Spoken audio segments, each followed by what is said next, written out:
नमस्कार दोस्तों, धार्मिक कहानियाँ पूरा जरूर सुने। असुर गुरु शुक्राचार्य के दिए हुए 3 प्रसिद्ध शाप। दानव और राक्षस अलग होते हैं। दैत्यों को असुर भी कहा जाता है। असुरों के गुरु शुक्राचार्य ने हमेशा असुरों का ही साथ दिया है, लेकिन एक बार उन्होंने असुरों को भी शाप दे दिया था। शुक्राचार्य में आशीर्वाद या शाप देकर विधि का विधान बदलने का सामर्थ्य था। शिवभक्त शुक्राचार्य ने रावण का भी हर जगह साथ दिया था। असुरों के गुरु और हर समय उनकी रक्षा के लिए तत्पर रहने वाले शुक्राचार्य ने एक जगह पर असुरों को भी शाप दे दिया था। शुक्राचार्य के जितने प्रसिद्ध वरदान हैं, उतने ही प्रसिद्ध शाप भी हैं। आओ जानते हैं उनके शाप के बारे में। पहला शाप खुद के दामाद को ययाति को दिया था। शाप इक्ष्वाकु वंश के राजा नहुष के 6 पुत्र थे, याति, ययाति, सयाति, अयाति, वियाति तथा कृति। याति परमज्ञानी थे तथा राज्य, लक्ष्मी आदि से विरक्त रहते थे, इसलिए राजा नहुष ने अपने द्वितीय पुत्र ययाति का राज्याभिषेक कर दिया। एक बार की बात है कि दैत्यराज वृषपर्वा की पुत्री शर्मिष्ठा और गुरु शुक्राचार्य की पुत्री देवयानी अपनी सखियों के साथ अपने उद्यान में घूम रही थी। शर्मिष्ठा अति सुंदर राजपुत्री थी, तो देवयानी असुरों के महागुरु शुक्राचार्य की पुत्री थी। दोनों एक दूसरे से सुंदरता के मामले में कम नहीं थीं। वे सबकी सब उस उद्यान के एक जलाशय में अपने वस्त्र उतारकर स्नान करने लगीं। उसी समय भगवान शंकर पार्वती के साथ उधर से निकले। भगवान शंकर को आते देख वे सभी कन्याएं लज्जावश बाहर निकलकर व दौड़कर अपने अपने वस्त्र पहनने लगीं। शीघ्रता में शर्मिष्ठा ने भूलवश देवयानी के वस्त्र पहन लिए। इस पर देवयानी अतिक्रोधित होकर शर्मिष्ठा से बोली, रे शर्मिष्ठा, एक असुर पुत्री होकर तूने ब्राह्मण कन्या का वस्त्र धारण करने का साहस कैसे किया? तूने मेरे वस्त्र धारण करके मेरा अपमान किया है। देवयानी के अपशब्दों को सुनकर शर्मिष्ठा अपने अपमान से तिलमिला गई और देवयानी के वस्त्र छीनकर उसे एक कुएं में धकेल दिया। देवयानी को कुएं में धकेलकर शर्मिष्ठा के चले जाने के पश्चात राजा ययाति आखेट करते हुए वहां पर आ पहुंचे और अपनी प्यास बुझाने के लिए वे कुएं के निकट गए। तभी उन्होंने उस कुएं में वस्त्रहीन देवयानी को देखा। जल्दी से उन्होंने देवयानी की देह को ढकने के लिए अपने वस्त्र दिए और उसको कुएं से बाहर निकाला।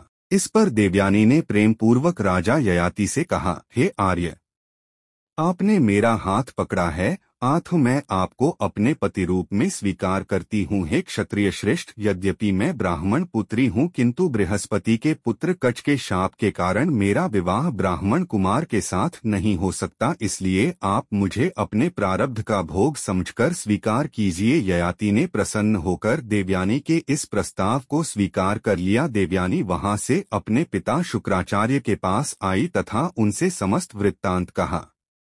शर्मिष्ठा के किए हुए कर्म पर शुक्राचार्य को अत्यंत क्रोध आया और वे दैत्यों से विमुख हो गए। इस पर दैत्यराज वृषपर्वा अपने गुरुदेव के पास आकर अनेक प्रकार से मान मनोबल करने लगे। बड़ी मुश्किल से शुक्राचार्य का क्रोध शांत हुआ और वे बोले, हे दैत्यराज, मैं आपसे किसी प्रकार से रुष्ट नहीं हूँ, किंतु मेरी पुत्री देवयानी अत्यंत रुष्ट है। यदि तुम उसे प्रसन्न कर सको तो मैं पुनः तुम्हारा साथ देने लगूंगा। वृषपर्वा ने देवयानी को प्रसन्न करने के लिए उससे कहा, हे पुत्री, तुम जो कुछ भी मांगोगी मैं तुम्हें वह प्रदान करूंगा। देवयानी बोली, हे दैत्यराज, मुझे आपकी पुत्री शर्मिष्ठा दासी के रूप में चाहिए। अपने परिवार पर आए संकट को टालने के लिए शर्मिष्ठा ने देवयानी की दासी बनना स्वीकार कर लिया। शुक्राचार्य ने अपनी पुत्री देवयानी का विवाह राजा ययाति के साथ कर दिया। शर्मिष्ठा भी देवयानी के साथ उसकी दासी के रूप में ययाति के भवन में आ गई। देवयानी के पुत्रवती होने पर शर्मिष्ठा ने भी पुत्र की कामना से राजा ययाति से प्रणय निवेदन किया, जिसे ययाति ने स्वीकार कर लिया। राजा ययाति के देवयानी से 2 पुत्र यदु तथा तुवर्सु और शर्मिष्ठा से 3 पुत्र द्रुह्यु, अनु तथा पुरु हुए। बाद में जब देवयानी को ययाति तथा शर्मिष्ठा के संबंध के विषय में पता चला तो वह क्रोधित होकर अपने पिता के पास चली गई। शुक्राचार्य ने राजा ययाति को बुलवाकर कहा, रे ययाति, तू स्त्रीलंपट है, इसलिए मैं तुझे शाप देता हूँ कि तुझे तत्काल वृद्धावस्था प्राप्त हो। उनके शाप से भयभीत हो राजा ययाति गिड़गिड़ाते हुए बोले, हे दैत्य गुरु, आपकी पुत्री के साथ विषभोग करते हुए अभी मेरी तृप्ति नहीं हुई है। इस शाप के कारण तो आपकी पुत्री का भी अहित है। तब कुछ विचार करके शुक्राचार्य जी ने कहा, अच्छा, यदि कोई तुझे प्रसन्नतापूर्वक अपनी यौवनावस्था दे तो तुम उसके साथ अपनी वृद्धावस्था को बदल सकते हो। इसके पश्चात राजा ययाति ने अपने ज्येष्ठ पुत्र से कहा, वत्स यदु, तुम अपने नाना द्वारा दी गई मेरी इस वृद्धावस्था को लेकर अपनी युवावस्था मुझे दे दो। इस पर यदु बोला, हे पिताजी, असमय में आई वृद्धावस्था को लेकर मैं जीवित नहीं रहना चाहता, इसलिए मैं आपकी वृद्धावस्था को नहीं ले सकता। ययाति ने अपने शेष पुत्रों से भी इसी प्रकार की मांग की, लेकिन सभी ने कन्नी काट ली। लेकिन सबसे छोटे पुत्र पुरु ने पिता की मांग को स्वीकार कर लिया। पुन युवा हो जाने पर राजा ययाति ने यदु से कहा, तूने ज्येष्ठ पुत्र होकर भी अपने पिता के प्रति अपने कर्तव्य को पूर्ण नहीं किया। आठ, मैं तुझे राज्याधिकार से वंचित करके अपना राज्य पुरु को देता हूँ। मैं तुझे शाप भी देता हूँ कि तेरा वंश सदैव राजवंशियों द्वारा बहिष्कृत रहेगा। दूसरा शाप दंड को दिया। शाप रामचरितमानस के अनुसार महर्षि अगस्त्य से श्वेत की कथा सुनकर श्री रामचंद्र ने पूछा, मुनिराज, कृपया यह और बताइए कि जिस भयंकर वन में विदर्भराज श्वेत तपस्या करते थे, वह वन पशु पक्षियों से रहित क्यों हो गया था? रघुनाथ जी की जिज्ञासा सुनकर महर्षि अगस्त्य ने बताया, सतयुग की बात है, जब इस पृथ्वी पर मनु के पुत्र इक्ष्वाकु राज्य करते थे। राजा इक्ष्वाकु के 100 पुत्र उत्पन्न हुए। उन पुत्रों में सबसे छोटा मूर्ख और उद्दंड था। इक्ष्वाकु समझ गए कि इस मंदबुद्धि पर कभी न कभी दंडपात अवश्य होगा, इसलिए वे उसे दंड के नाम से पुकारने लगे। जब वह बड़ा हुआ तो पिता ने उसे विंध्य और शैवल पर्वत के बीच का राज्य दे दिया। दंड ने उस स्थान का नाम मधुमंत रखा और शुक्राचार्य को अपना पुरोहित बनाया। एक दिन राजा दंड भ्रमण करता हुआ शुक्राचार्य के आश्रम की ओर पहुंच गया। वहां उसने शुक्राचार्य की अत्यंत लावण्यमयी कन्या अर्जा को देखा। वह कामपीड़ित होकर उसके साथ संभोग करने लगा।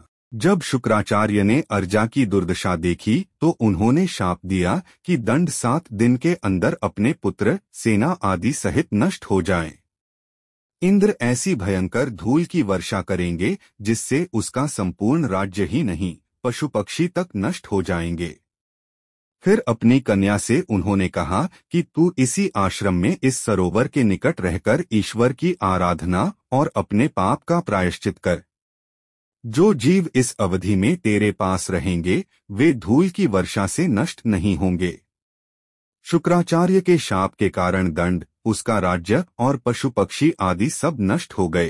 तभी से यह भूभाग दंडकारण्य कहलाता है। तीसरा शाप शुक्राचार्य ने दिया असुरों को शाप। एक अबला स्त्री के वध के कारण महर्षि भृगु ने श्री विष्णु को शाप दिया कि तुम 7 बार मनुष्य लोक में जन्म लोगे।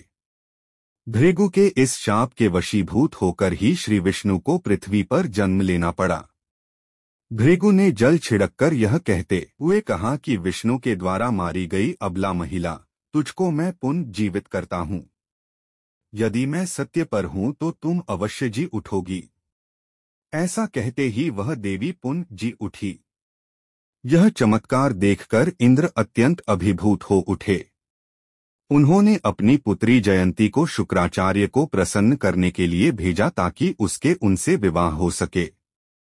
जयंती ने पिता के कथनानुसार महाराज शुक्राचार्य की तप के दौरान अत्यंत सेवा की। भगवान शंकर शुक्राचार्य के तप से अत्यंत प्रसन्न हुए तथा उनसे बोले, भृगुनंदन, तुम्हारी कठोर तपस्या से मैं प्रसन्न हूँ। तुम अपने तेज तथा पराक्रम से देवों पर विजय प्राप्त करोगे। यह वरदान पाकर शुक्राचार्य ने अनेक प्रकार से शंकर महादेव की स्तुति की।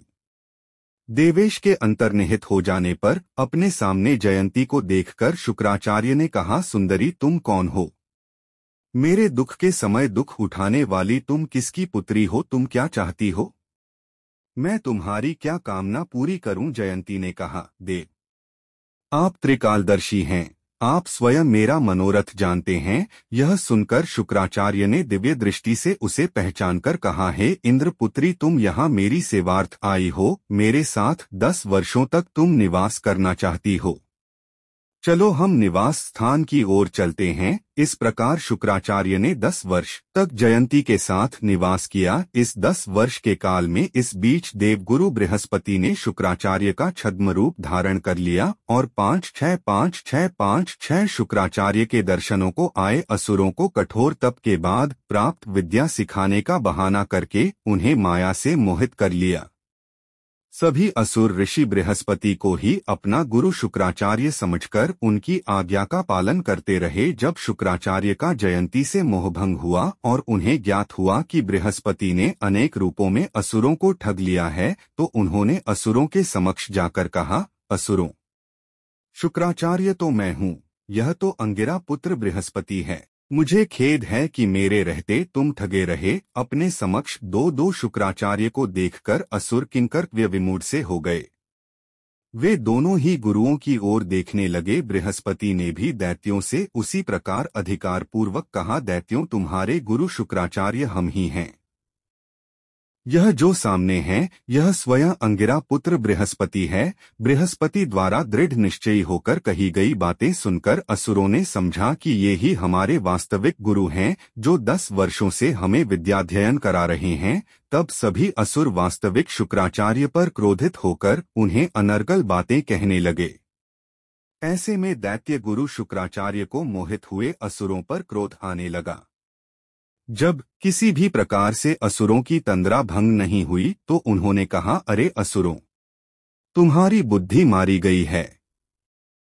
जाओ, मैं शाप देता हूँ कि तुम्हारी पराजय होगी। यह कहकर शुक्राचार्य चले गए। अपने उद्देश्य में सफल बृहस्पति प्रसन्न हुए तथा यह जानकर कि असुरगण अपने उद्देश्य में विफल हो गए, वे अपने वास्तविक रूप में आ गए। असुरों को गुरु बृहस्पति का वास्तविक रूप देखकर घोर पश्चाताप हुआ। तब वे पीछे पीछे दौड़े दौड़े अपने वास्तविक गुरु शुक्राचार्य की शरण में पहुंचे। लेकिन शाप का प्रभाव तो खत्म नहीं हो सकता था। 8 दैत्यों को पराजय तो झेलनी ही थी। दोस्तों, ऐसे धार्मिक कहानियाँ जानने के लिए हमारे YouTube चैनल को लाइक और सब्सक्राइब करना ना भूलें।